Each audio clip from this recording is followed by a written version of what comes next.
long shot, right? The Kevin Laue story. When it was first aired, what went through your mind? I realized when I saw this film, my mom was right. God had a greater purpose, and everything I went through was for His purpose for me and His plan. And it's hard as humans, again, to realize when you're going through negative things, that there is a greater purpose, and it's hard to, draw back and see life in full.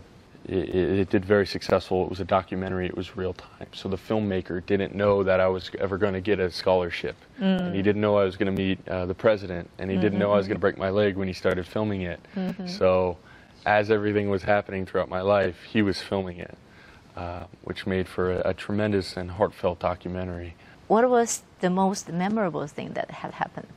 Well, my dad actually had passed away when I was 10 years old, and he got cancer. And at his funeral, they played a video, a goodbye video that no one knew that was filmed. And he talked to my brother, my older brother, and told him how much he loved him.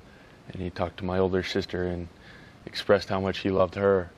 And when he got to me, the first thing he said was, Kevin, when I think of you, I think of a clown. And realized I was 10 years old. And I was already going through, such emotion and hardship, having one arm. When I was 10, I was 5'10". I was a giant at 10 years old. But the filmmaker, he took this video and he sliced it and put it throughout the documentary. And the most amazing thing happened when I watched the film for the first time. I realized everything he said afterward was exactly how my life unfolded to today. And he did express how much he loved me, and he believed I was going to do amazing things. And it made it very difficult for me to watch because it's so sad, but at the same time, it was the first time I'd heard the rest of what my father said, and it healed, so much pain that I had. How did the audience react of the documentary? Basically, everybody cries. They love it. It's an inspiring, very inspiring film. And I'm not saying that, in a way because it's my own life and story, but the film director actually put it together. He had 1,000 hours of footage to condense and edit into 90 minutes. So the audience reacted in a very well-mannered way. I played it for the Special Olympics in the United States, and they spoke out, and they loved it, and I did a Q&A afterward, and it was phenomenal. But more recently, I played it in Uganda, Africa, for the national basketball team there. And we played it on a sheet on the side of a shack because there wasn't, it was a real rough neighborhood.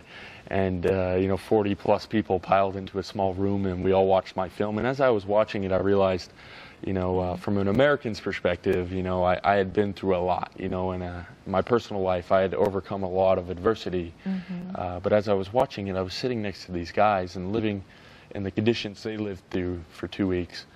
I realized, prospectively, that in many ways they had it a lot harder than I did. And I was humbled. And I was fearful because it was very quiet as the whole movie was going on. But as the film ended and the credits rolled and it shut off, without being told, each one of the guys who had spent the last 2 weeks helping and coaching stood up, and they said something they liked about the film. But the team captain stood up, and it was an experience I'll never forget. He stood up and he was crying really, really hard. And he said, the other players and the people in this room, they don't understand this, they don't know this. But I have leukemia, and I have a tumor in the back of my head. And the coaches told me to quit, and the doctors told me to quit. But Kevin, you never quit, and I'm never going to quit.